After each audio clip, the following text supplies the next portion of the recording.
Né à Bordeaux en 1912, Jacques Ellul meurt à Pessac le 19 mai 1994. Quand il entre à la faculté de droit de Bordeaux en 1930, il s'est converti au christianisme. Deux rencontres décisives interviendront durant ses études. Bernard Charbonneau et Yvette, son épouse, dont il aura 4 enfants. Avec son ami Charbonneau, il anime jusqu'en 1937 une composante gasconne du personnalisme d'Emmanuel Mounier. Pionniers de l'écologie, les deux hommes mènent une critique d'inspiration libertaire de la société moderne. En matière de filiations intellectuelles, Jacques Ellul s'inspire dès le début des années 30 de 3 auteurs, qui continueront par la suite à nourrir sa pensée. Marx, Kierkegaard et Barthes. Révoqué dès l'été 1940 de son poste d'enseignant à l'université de Strasbourg, pour avoir fait part de ses doutes concernant le régime de Vichy, il s'engage délibérément dans la résistance, sans prendre les armes. À la Libération, il siège à plusieurs procès de la collaboration, et œuvre pour que l'épuration ne s'accompagne d'aucun excès. Il participe aussi pendant 6 mois à la délégation municipale de Bordeaux, mais refuse une proposition de poste de préfet. Durant cette période, la population urbaine, à laquelle s'ajoute l'exode rural, continue à endurer des difficultés d'approvisionnement de produits de tout type et souffre de mauvaises conditions de vie. Au milieu des années 50, les films L'équipée sauvage et La fureur de vivre diffusent une image d'une jeunesse en révolte. À Bordeaux, avec la présence de bases américaines, les adolescents découvrent la musique rock, et un groupe bordelais illustre alors le mythe du blouson noir et de sa dangerosité. Pessac, comme beaucoup de banlieues, n'échappe pas au phénomène. Les propos les plus alarmants font les beaux jours de la presse.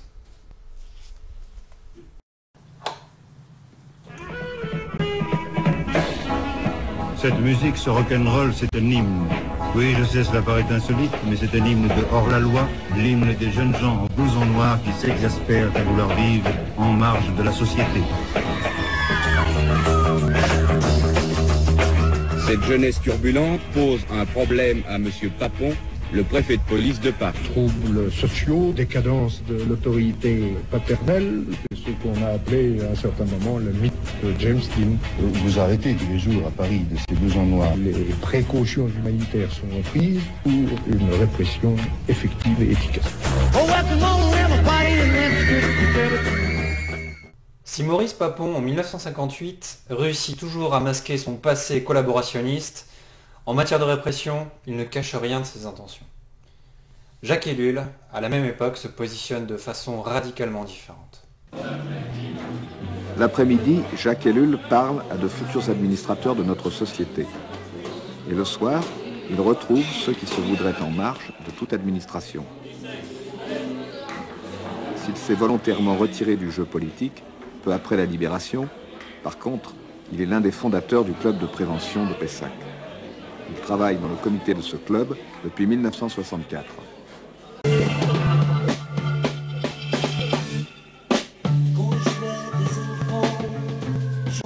On lit dans le rapport de fondation du club, dès lors que son comportement n'est plus en harmonie avec son milieu et qu'il ne concourt plus au développement du corps social, le jeune est rejeté, désinséré et tend à rechercher ceux qui sont dans la même situation. Inadapté, mais par rapport à quoi? Je suis dans un foyer de jeunes placé par le juge Martaguet, qui était un collaborateur de Charrier, un juge très important, un juge pour enfants. Et un samedi, donc, ou un dimanche, Jean-Claude Castillon, qui est le directeur du foyer, qui a été un personnage important, propose à un petit groupe d'aller aider à monter le club de prévention de Pessac.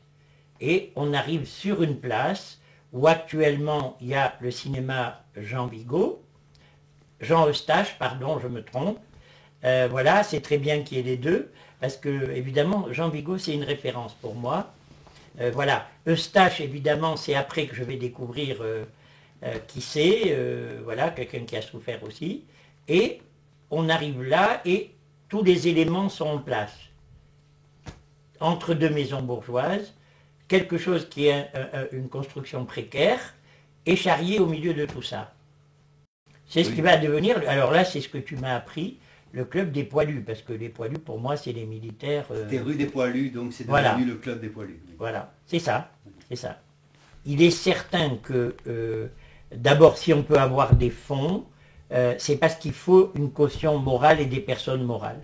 Et il est certain que même s'il y a plusieurs administrateurs, Ellul, ce qu'il est, son travail, sa position de philosophe, de notable, a une grande importance. Hein. Et je crois que Charrier, on ne peut pas dire que ce soit un intellectuel en même temps, aussi, il ne se présente pas comme tel. Hein. C'est un père de famille, on entend dire qu'il a beaucoup d'enfants. À l'époque, le devant de la scène a une grande importance. On dirait que les personnes morales qui encadrent ça, on ne les voit pas beaucoup. Hein.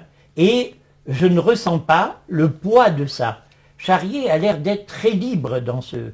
a l'air d'être quelqu'un qui est peut-être le capitaine d'un bateau, on ne voit pas les limites du bateau parce qu'il se déplace. Hein. Voilà. Mais j'entends dire qu'il va à l'intérieur des bandes, qu'il a des horaires très, très fluctuantes. Il n'y a aucune démagogie chez Charrier. Hein. On perçoit que c'est du sauvetage dont il s'agit. Empêcher que les plus jeunes soient pris sous l'influence des plus vieux, aller se confronter aux plus vieux, hein. Secouer le chef s'il faut, hein. Le menacer de lui casser la gueule et essayer de faire dévier le projet de vol ou de gangstérisme. Voilà. Et je crois qu'il est un des seuls à porter cette méthode de travail. J'ai le sentiment qu'il est un peu critiqué à cause de ça. Parce qu'on se dit, au fond, à quel endroit il pourrait être complice. Les éducateurs, c'est quand même des gens très moraux, très... on va dire que souvent, ils ne réussissent pas quand même parce qu'il y a un côté perd la morale chez eux. Un côté très surmoïque. Et puis, une tendance à penser que les jeunes vont s'identifier à eux. Hein. C'est ça le projet un peu. On va choisir un modèle d'éducateur, de gens bien, voilà, qui croient beaucoup aux sciences humaines d'ailleurs, hein, mais pas de façon caricaturale. C'est pas les sciences humaines appliquées sur les jeunes. Hein. Il y a une souplesse quand même. Il y a une souplesse et dans mon souvenir, ils ont un rapport affectueux même avec des jeunes terribles qui ont fait 70 cambriolages et que j'ai côtoyé moi étant dans ce foyer. Oui, hein. D'accord. Que maintenant je m'aperçois que j'ai vécu une époque où ces idéaux pouvaient fonctionner très bien, que Charrier a perdu la vue et la vue de ce qui se passait et la vie parce qu'il continue sur cette lancée et il va trop loin. Parce que là, les éléments mesurables, ces éléments d'appréciation, ils n'ont plus de valeur. Hein? Un peu comme quand la science se trompe.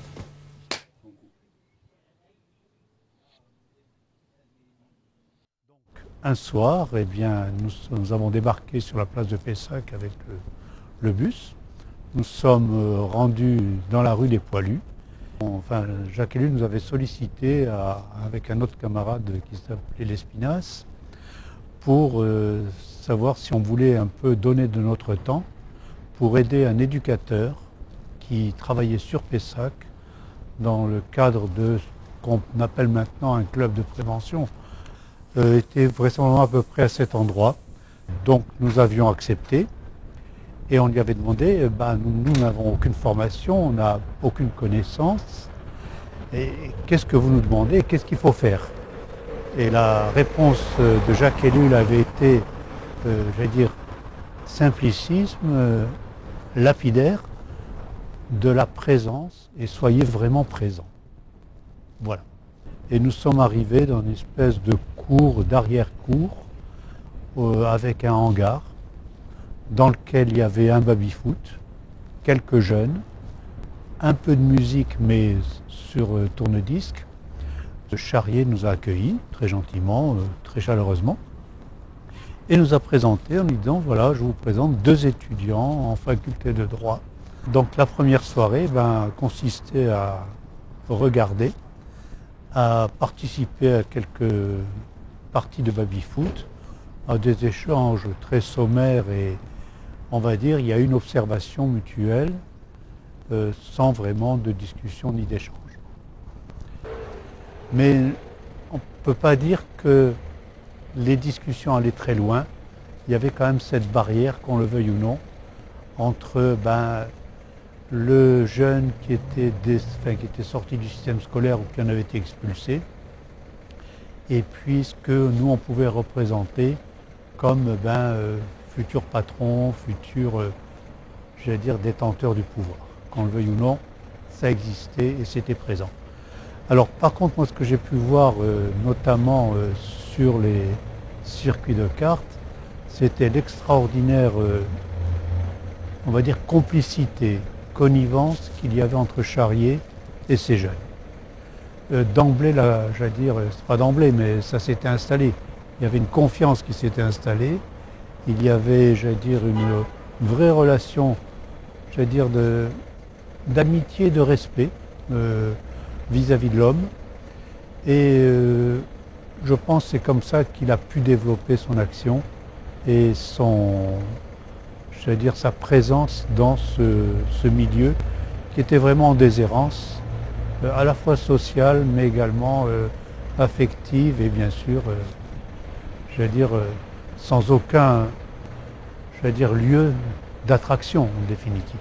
Voilà ce que je peux dire sur une simple expérience. Je me rappelle il y a 16 ans à Paris, bon, tu parlais tout à l'heure des blousons noirs, c'était violent quand même, oui. Vraiment violent. Ouais. C'était quand même un coup de chaîne de vélo, on ne peut pas dire que c'était léger, un coup de pédalier c'était pas une chaîne.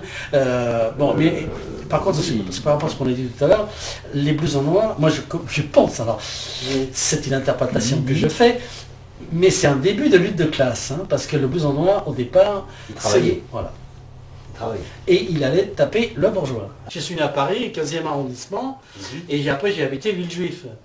Et Villejuif, c'est pas du tout c'était pas un secteur bourgeois, quoi. Et donc j'ai fait partie de ces jeunes qui allaient à Paris rencontrer d'autres jeunes pour leur mettre sur la figure, quoi, tout simplement. Parce que c'était, voilà, quand tu étais dans ce quartier-là, ben c'était ça. Ton boulot, c'était ça. Oui, voilà. C'était comme ça, quoi. Les blousons noirs que nous avons connus, c'était la même chose. C'était aussi de l'ordre du suicide. C'était vraiment le combat dernier que l'on livrait chaque fois, en principe. Et effectivement, quand il y avait des combats de bande, ce n'était pas du tout pour faire semblant. Pour approcher cette clientèle, on va appeler clientèle, je ne sais pas comment, ces groupes de jeunes, il y avait un attrait qui était un support des activités. Bon, il y avait la rencontre ouverte et possible. On parlera de cette table, puis ça a été quelque chose qui a été fabriqué dans ce milieu, mais il y a eu des activités physiques et sportives.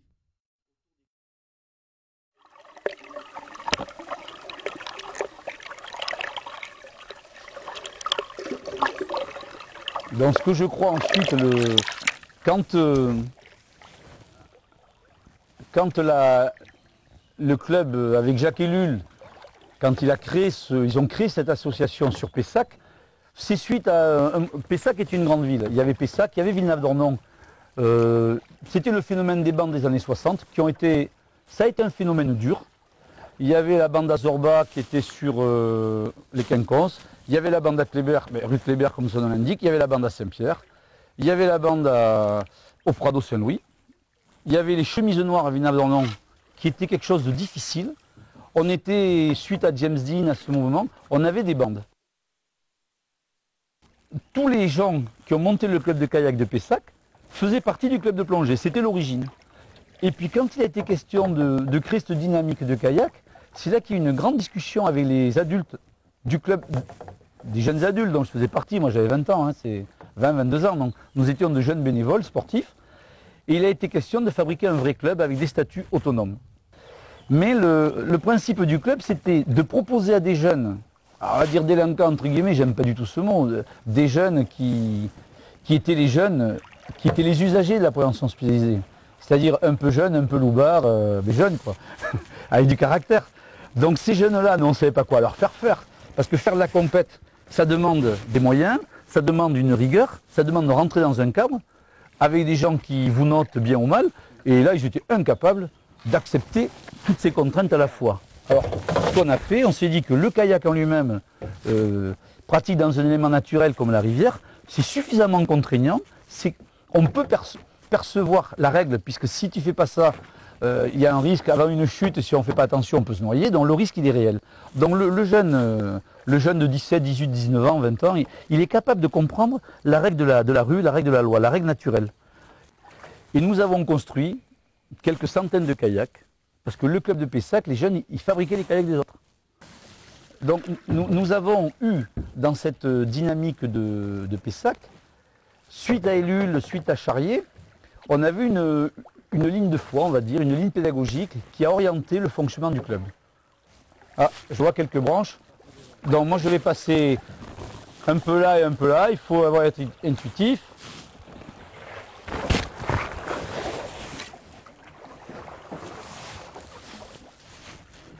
Nous trouvons dans l'élément la pleine nature une dimension qui permet à l'homme d'être confronté à ce qui est son origine normale. Donc, un environnement de la nature est un environnement dit normal pour le caractère humain, pour un fonctionnement. Ce qui fait que dans le kayak, on ne fait jamais de kayak tout seul parce qu'il y a un risque et puis on a peur.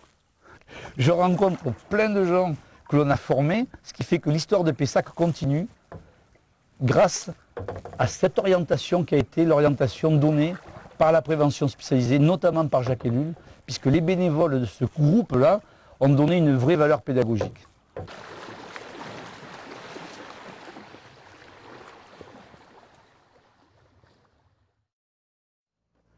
Moi, ça a commencé, quand j'ai commencé à jouer de la musique avec les copains, on faisait des caves bordelaises, insalubres. Et il y a des copains qui nous ont dit qu'il y avait un studio au Club Charrier, à Pessac. Donc on est allé là-bas et on leur a demandé de nous prêter le studio. En fait, c'était possible, on jouait une fois par semaine. Il y avait d'autres groupes qui répétaient là. Et on est allé là-bas. Alors il y avait des gens qui faisaient de la plongée sous-marine. Enfin, qui se préparaient toujours parce qu'ils ne plongeaient pas dans le club. Et d'autres qui faisaient des carénages de moto. Puis ces gens-là, ils partaient l'été faire des stages. Voilà ce que j'ai connu du club. Il y avait un éducateur qui s'appelait Guy Chagnot. Oui, alors après, c'est Luc Fauconnet qui nous a chapeautés, qui nous donnait les horaires, enfin, il nous encadrait, mais gentiment. Et on a fait un concert pour remercier de nous avoir prêté le studio. Et puis ça nous a ouvert pas mal de choses. Et puis après, ça a commencé à péricliter le club. On ne voyait plus les éducateurs. Et puis après, les portes ont été forcées. Et ça devenait trop craignos pour notre matos et on n'est plus venu. Et les éducateurs, on les a retrouvés finalement dans les bars de Pessac et de la barrière de Pessac, où on allait chez Carlo Fontana se retrouver, entre autres. Oui, alors à l'époque c'était en 80-85, dans ces années-là. Donc on était une bande de copains et puis on fréquentait, on se voyait dans la rue, on se voyait dans les bars. Et puis dans les bars, c'est là qu'on a rencontré l'équipe d'Action Jeunesse, enfin des gens de l'équipe de l'Action Jeunesse. Et puis il y avait Eric Wex, il y avait Yolande Détès, les autres je m'en souviens plus trop. Et puis c'est comme ça qu'on a créé l'association Les Rimex, sur une idée de faire des spectacles un peu sur le type de la dernière séance, tu vois. Oui, donc on se voyait avec les éducateurs d'Action Jeunesse dans les bars. Alors ce qui était sympa, c'est que on avait toujours des super discussions. Et puis bon, nous on était ouverts à tout. Donc il y avait des projets qui se faisaient. Hein, je me rappelle, il y avait des trucs qui s'étaient faits sur la plongée, sur des trucs comme ça. Bon, c'est bien qu'on ait rencontré ces gens-là à ce moment-là, quoi. C'était un peu une aubaine parce que ça nous a servi un peu de moteur dans nos projets. Et puis ce qui en a suivi, c'était bien, c'était du tout bon. Après la mort de Charrier, l'association a été un petit peu perturbée, puisqu'il n'y avait plus d'éducateurs capables de rencontrer les populations à l'extérieur, populations de jeunes en difficulté. Ils ont recruté un directeur, parce que ça manquait, qui s'appelle Luc Fauconnet, qui s'appelait Luc Fauconnet, et qui a, lui, décidé de réorganiser un petit peu le service. Charrier avait été quand même le membre fondateur. C'était la personne en majuscule qui faisait fonctionner, qui était la personne principale, puisqu'on disait le club Charrier à Pessac à l'époque. Et donc un an après, Luc s'est engagé, a engagé des démarches pour recruter du personnel. Et par entre-gens, j'ai appris donc qu'il cherchait du travail. Et comme je connaissais un tout petit peu le métier d'éducateur et que j'avais rien à faire à l'époque, on s'est rencontrés, Luc et moi, on a sympathisé assez vite. Et j'ai donc été recruté pour être éducateur au club. Le club servait non pas de marche de réhabilitation sociale, mais de tatouage de délinquance. C'est-à-dire que les jeunes, garçons et filles, venaient et revendiquaient leur présence au club Charrier comme étiquette de délinquance. Voilà. Alors il a dit c'est pour ça qu'on avait voulu intégrer les animateurs vers un projet novateur de reconstruction de trucs, quitte à réutiliser le club autrement.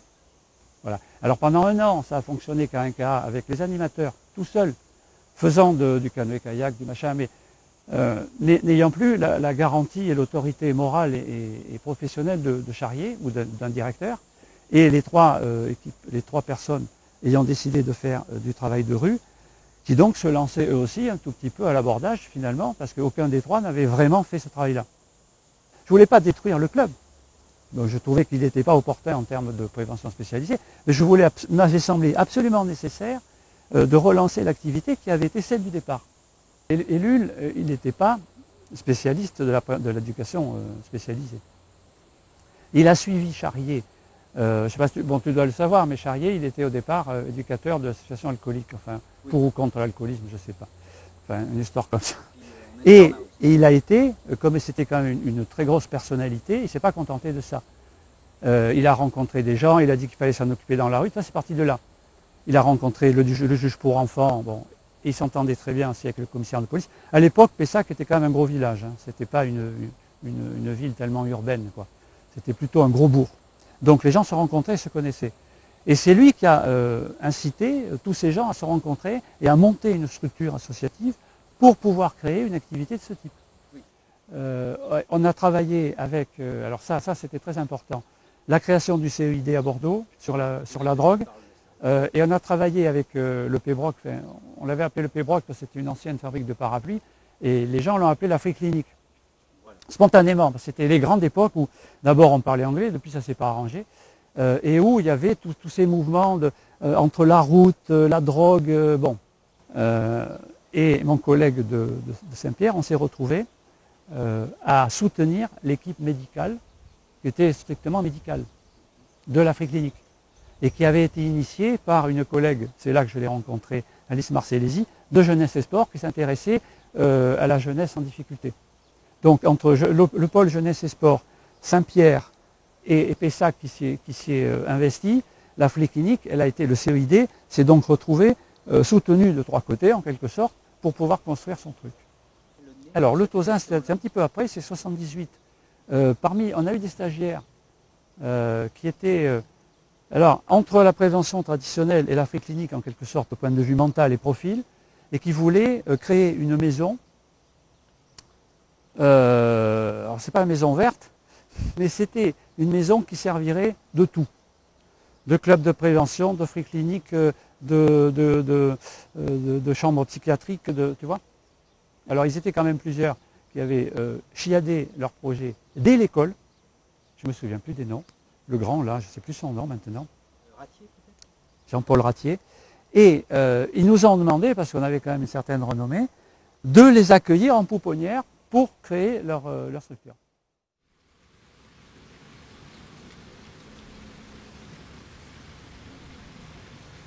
Il y a Action Jeunesse et puis il y a Jacques Ellul. Voilà.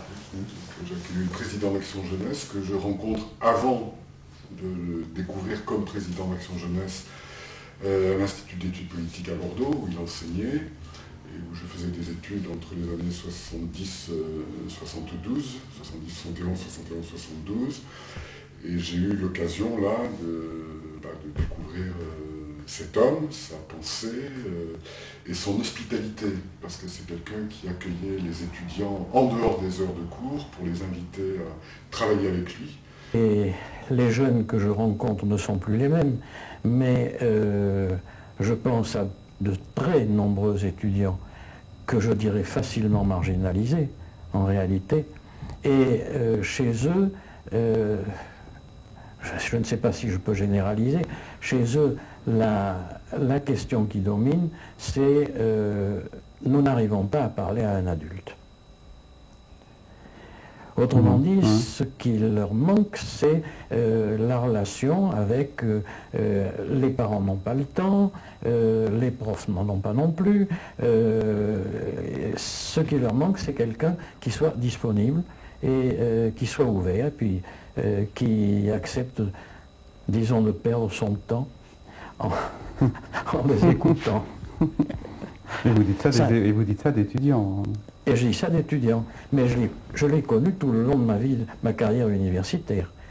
Alors ça, s'il y avait une chose qui me paraissait importante dans ma carrière universitaire, c'était précisément d'être toujours disponible. Et à la sortie des cours, je pouvais consacrer une demi-heure, quelquefois une heure, à un étudiant qui avait à déballer tout ce qu'il avait à déballer. Bon ben, quand c'était fait, c'était fait. Et voilà, la rencontre avec Jacques Ellul, c'est d'abord la rencontre avec un intellectuel généreux, hospitalier et faisant confiance à la jeunesse. Enfin, ça, c'est quelque chose que j'ai découvert dans cette période d'études. Et ensuite, j'ai fait une formation d'éducateur spécialisé et lors de la 3e année de ma formation, j'ai fait un stage à Action Jeunesse. Donc découvrant que Jacques Ellul était non seulement enseignant à l'Institut d'études politiques, mais aussi président d'Action Jeunesse. Voilà, donc ça a été le démarrage, avec la découverte d'une forme de travail social qui était complètement nouvelle pour moi, incarnée par un directeur, Luc Fauconnet, et son équipe, comme Dominique Morin ou Éric Foy. Et cette équipe était très présente non seulement dans la ville de Pessac, mais plus largement à Bordeaux, puisque tout le travail consistait aussi à accompagner les jeunes dans leurs errances. Et cette question de l'errance a été vraiment la question qui m'a intéressé lors de ce stage. Et j'ai vu comment Jacques Ellul prêtait attention à ses parcours de jeunes, et qu'il ne s'intéressait pas aux jeunes assignés à résidence. Il s'intéressait au mouvement des jeunes, à leur déplacement dans la ville. Et il y avait vraiment un souci de comprendre ces formes d'errance, de déambulation, et avec une forme d'accompagnement qui consistait non pas à leur proposer des activités. On ne proposait pas des activités aux jeunes, il s'agissait d'être là avec eux pour voir comment les soutenir dans l'élaboration d'un projet. D'abord, la notion de club avait disparu. Moi, quand je suis arrivé à Action Jeunesse, on ne parlait pas de club, on parlait d'une équipe de prévention spécialisée. Le club en soi était déjà fermé. Il était fermé, le club. Donc les éducateurs étaient vraiment à la rue, dans la rue. Le lieu de travail, c'était la rue. Ce qui était un peu déconcertant pour un jeune élève éducateur comme moi, qui dit qu'est-ce qu'on fait dans la rue, qu'est-ce qu'on fait dans les bars. Donc on écoute, on est patient, et on ne fait pas les choses à la place des jeunes. On attend qu'ils proposent quelque chose pour voir comment les accompagner dans leur souhait, leur désir de réaliser telle ou telle activité. Par exemple, à l'époque, Luc Fauconnet, Dominique Morin, toute cette équipe travaillait avec l'Afrique-Clinique.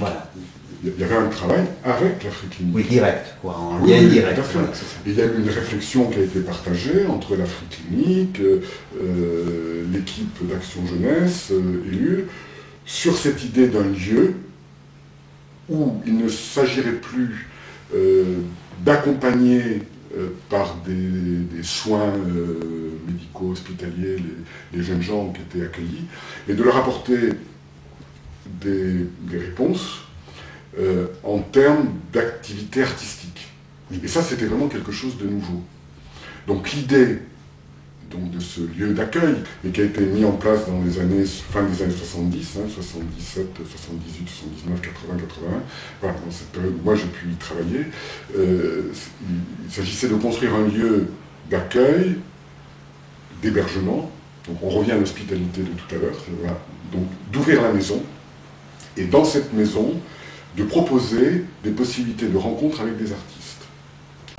Merci d'être présent ce soir pour cette assemblée générale. Je vais tout de suite donner la parole à Monsieur le maire. J'aime toujours participer aux assemblées générales d'Action Jeunesse. Action Jeunesse a une histoire. Et j'aime participer aux assemblées générales parce qu'il y a toujours matière à beaucoup de réflexion, d'intelligence dans les rapports d'Action Jeunesse à Pessac.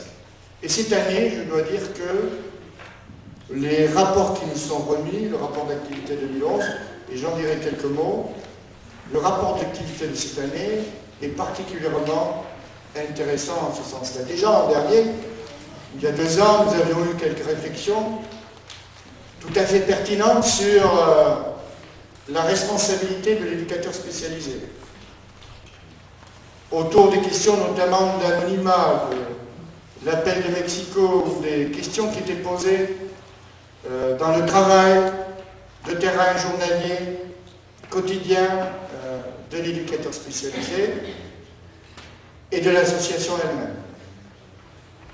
En tout cas, ce qui est intéressant, ce qui est très positif, c'est que ces actions-là, dans nos assemblées générales, ces réflexions-là puissent être menées, puissent être dites, interrogées, et ne serait-ce que pour cela, je voudrais vous en féliciter. Bien sûr, je sais tout l'accompagnement des bénévoles, au-delà même des salariés éducateurs spécialisés, tout l'engagement du Conseil général également dans cette aide à la prévention spécialisée. En tout cas, je voudrais très sincèrement vous féliciter pour l'action que vous menez, pour le partenariat que vous mettez en œuvre, pour l'attitude à la fois très humble et en même temps très réflexive que vous avez sur la situation de la ville de Pessac.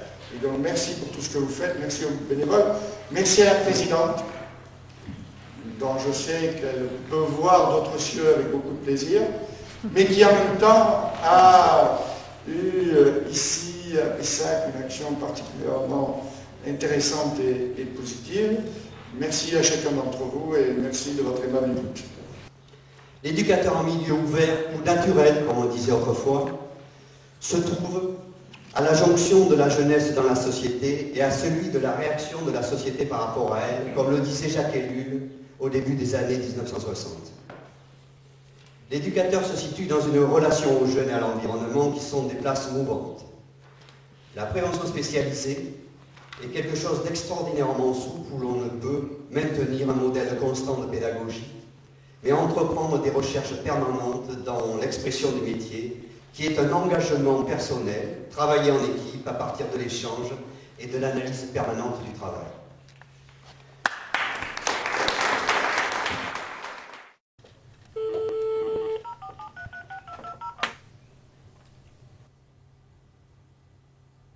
Éric Foy, Philippe Roy à l'appareil. Oui, bonjour. Je t'appelle afin que tu nous aides, grâce à tes souvenirs, à retrouver l'histoire d'Action Jeunesse dans les années 70. Tu es arrivé à peu près au début de ces années-là. Jacques Ellul était le président de l'association et Luc Fauconnet le directeur. Moi qui n'avais jamais rencontré un jeune en difficulté de ma vie, arrivant avec un au foyer de la Gouttière, où j'ai rencontré Luc Fauconnet qui en était le directeur de l'époque. C'est ma première rencontre avec Luc. Il m'a, je crois, d'entrée un petit peu séduit. Je me suis retrouvé en stage et Luc venait entre-temps, ça faisait juste quelques mois, peut-être 2-3 mois, qu'il avait pris la direction d'Action Jeunesse. Action Jeunesse, c'était donc le club de Belgrave, Oui, bien sûr, oui. 200 et quelques mètres carrés. entrée, un studio d'enregistrement dedans, un matériel invraisemblable.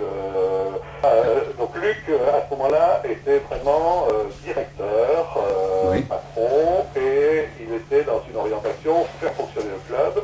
Il était l'héritier, je pense, pour Jacques Ellul, je pense pas, je sais, il était l'héritier de Charrier, qui s'était, comme tu le sais, noyé en plongée avec des jeunes, pour lui,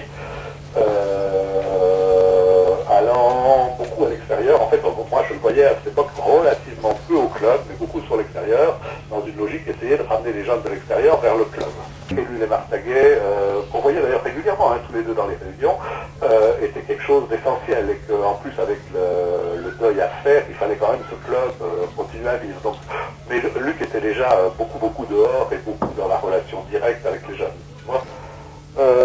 Luc est parti parce que, de mon point de vue, il avait vraiment fait le tour complet de ce que la prévention spécialisée pouvait lui amener.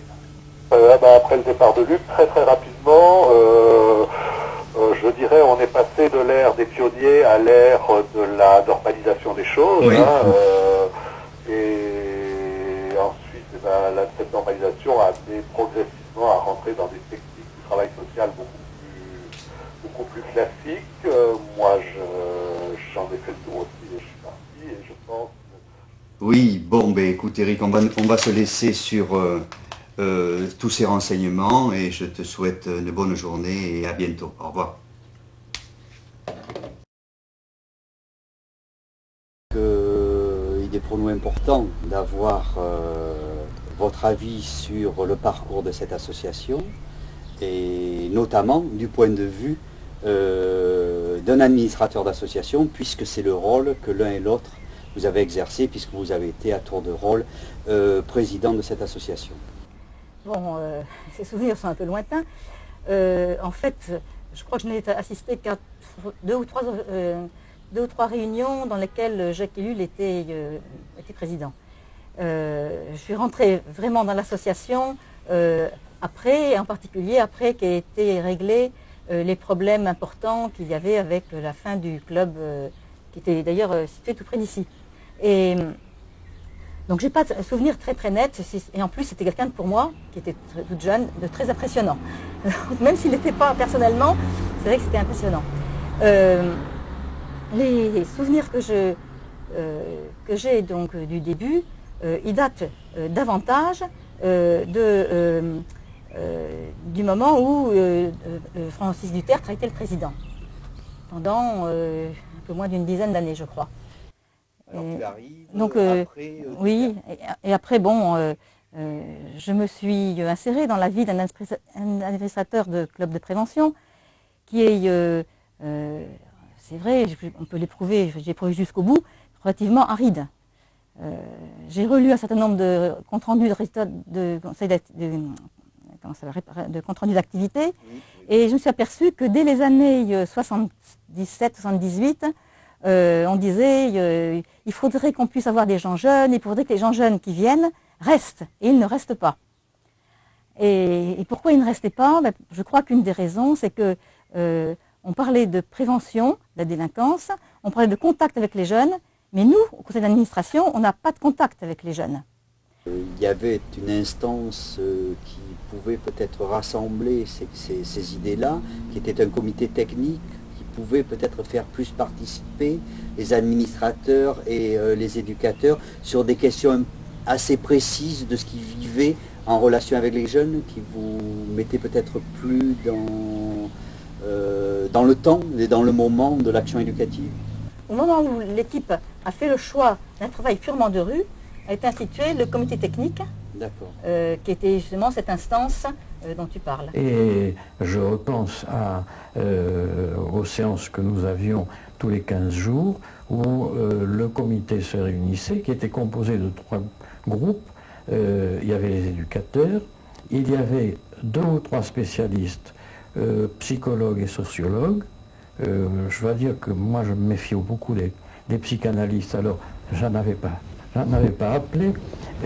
Et puis, il y avait un certain nombre de professionnels d'autres métiers qui s'engageaient là-dedans. Et on discutait ensemble des questions que les éducateurs nous apportaient.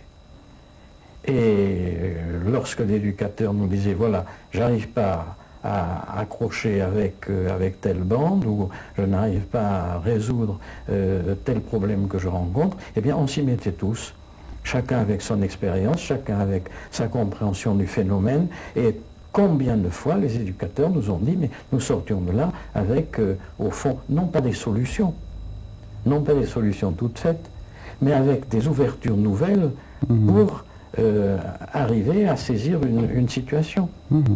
Dans ces débuts des années 70, est embauché une personne nommée Luc Fauconnet, avec une forte personnalité, et qui va donner une autre impulsion à l'activité et à la destinée de cette association. Et quels souvenirs vous pouvez en avoir l'un ou l'autre de ce moment? Mais le début de la collaboration avec Luc, ça reste quelque chose un souvenir fort pour moi. Oui, parce qu'on s'aperçoit que pour lui, la rue était un lieu de socialisation extrêmement fort, et que c'était avec ce lieu aussi qu'il fallait mettre en scène un certain nombre de choses pour prendre en compte la jeunesse d'alors. Et qu'on sortait du club par lui-même. Voilà. Je pense qu'il avait été même recruté avec les qualités que Ellul avait dû discerner chez lui, une grande confiance dans la capacité de la prévention spécialisée, avec en particulier la monétisation, l'anonymat, enfin les 4 piliers de la prévention spécialisée, à prendre en charge les jeunes uniquement dans les lieux publics, dans les cafés, et sans le support d'activité comme un club. J'ai revu là aussi que quelques années plus tard, au comité technique d'Action Jeunesse, Ellul, en parlant de cette époque, parle justement des changements nécessaires et du fait que le club s'était institutionnalisé, et que c'est ça qui l'avait amené qui avait amené l'association à modifier son choix. Je me souviens de Jacques Ellul rentrant d'un comité de liaison au niveau de Paris, oui, et disant il y a des nouvelles idées qui ont été proposées, mais je ne suis pas très convaincu pour l'instant sur une évolution dans ce sens. Donc peut-être que c'était parlé déjà au CNL, c'est l'âge des populations auxquelles s'adresse la prévention. Ouais, il y a eu un abaissement de l'âge très net, petit à petit, et au début, il y a eu, c'est vrai, des réticences fortes, même pour s'occuper des 16-18.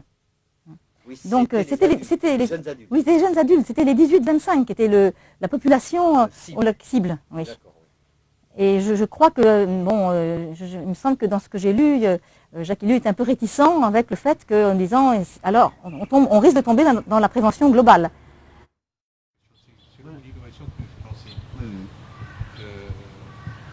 Alors moi j'ai connu la prévention spécialisée à partir de 73 à peu près. J'étais très jeune avocat et je voulais comprendre qu'est-ce que c'était que la délinquance juvénile. Et donc j'ai rencontré des amis éducateurs de rue, dont certains travaillaient à Pessac. Et je suis rentré, moi j'habitais Gradignan, je suis rentré à Gradignan au club Feu Vert. Alors à l'époque, la prévention spécialisée, fondée sur l'arrêté de 72, institutionnalisée, même si c'est de l'action non institutionnelle, par l'arrêté ministériel de 72, prévoyait un travail de rue, j'allais dire pur et dur. On s'occupait des marginaux, vraiment. On s'occupait des marginaux. La question n'était pas forcément de les remettre dans le tableau, mais c'était de les accompagner dans des parcours pour qu'eux reprennent contact avec le tissu social. C'était donc du travail de rue pur et dur, dans les bistrots, le soir, c'était pas la maison des jeunes, le baby-foot, des choses comme ça, non, c'était du travail dur.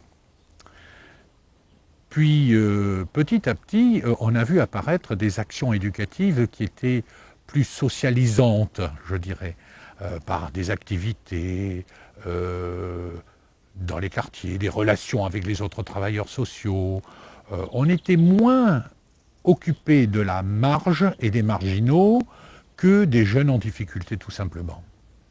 Et c'est là que se situe précisément dans les années 75-80, je dirais un débat dans la prévention spécialisée en Gironde. Il y avait 13 clubs de prévention spécialisés. Action Jeunesse, c'était les purs et durs de la prévention spécialisée. C'était ceux qui étaient pour le travail relationnel, pas de mandat, non-institutionnalisation, des purs et durs de l'arrêté de 72. Parce qu'à Pessac, il y a eu un milieu, hein, il y avait les demi-celles et c'était, on les rencontrait après à la cour d'assises assez souvent. Donc là, voyez-vous, on a eu une opposition, je pourrais dire, entre deux tendances de la prévention spécialisée à partir des années 78-80, deux tendances. Une tendance, nous voulons rester vraiment pour ceux que nous avons demandé notre création, et d'autres qui voulaient évoluer vers un travail social, je dirais un petit peu plus cool, parce que faire du travail de rue, se coucher tous les soirs à 1h ou 2h du matin, avoir rencontré dans des salles de bistrot où on fumait à l'époque, hein, c'était une vie décapante, décapante. Moi je me souviens très bien à la Fédération des clubs de la Gironde, qui a été créée donc à la fin des années 70, si mes souvenirs sont bons. J'ai fait partie du bureau, puis j'en ai été président.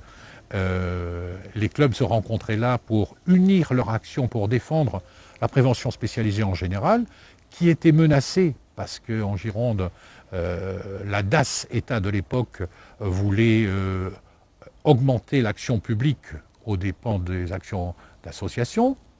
Et donc on a eu des combats homériques avec le directeur de la DAS de l'époque, et la prévention spécialisée était dans le collimateur. Il nous a fallu faire nos preuves. Et ce que j'ai beaucoup aimé, moi, c'est que les éducateurs qui étaient incapables, soi-disant, de parler de leur métier, hein, c'est toujours ce qu'on leur reproche, ont trouvé dans les administrateurs des clubs, et j'en ai fait partie avec d'autres, ont trouvé de très bons relais pour faire comprendre aux élus à quoi servait la prévention spécialisée. Si elle a tenu en Gironde, c'est pour deux raisons. La première, certainement, ça rejoint votre thème de réflexion, c'est là certainement Jacques Ellul. Parce que Jacques Ellul, au départ, il ne faut pas oublier que c'est lui qui est un des grands artisans à l'origine de cet arrêté de 72, non pas au niveau de la rédaction administrative, mais l'idée, c'est lui qui, au départ, à Pessac, a fait une action avec d'autres qui ont donné naissance à l'arrêté de 72. Voilà. Et après, d'autres clubs se sont créés en Gironde, mais Action Jeunesse est dans les premiers. Le premier, je pense. Voilà, le premier. Et donc, Ellul est resté, et ce que j'appelle moi ses éducateurs avec lui, c'est-à-dire tous ceux de son club, sont restés fidèles à ses idées premières. Et moi, je les ai connus, je les ai vus au travail, et je peux dire que c'était quelque chose d'extraordinairement intéressant. Fondamentalement, l'esprit de la prévention spécialisée, c'est pas ce rôle de passeur. Je dirais que c'est même exactement le contraire. dans la mesure où, mais là je reviens à mes dadas, dans la mesure où l'existence de jeunes marginalisés comme ça met en question le sens de cette société. Oui. C'est-à-dire que le travail, c'est pas du tout de faire entrer les jeunes dans cette société, parce que ça impliquerait que je la juge bonne, cette société. Et moi, personnellement, enfin ça c'est mon jugement personnel, mais je la juge mauvaise. Et je dis que l'existence même de ces jeunes-là montre que cette société n'a pas le rôle que l'on peut attendre d'un corps social. Et qui est l'œuvre de tous, l'œuvre de chacun y apportant ce qu'il peut y apporter, et les jeunes en question ont beaucoup à y apporter, par exemple leur esprit de liberté, leur esprit d'indépendance et souvent d'innovation.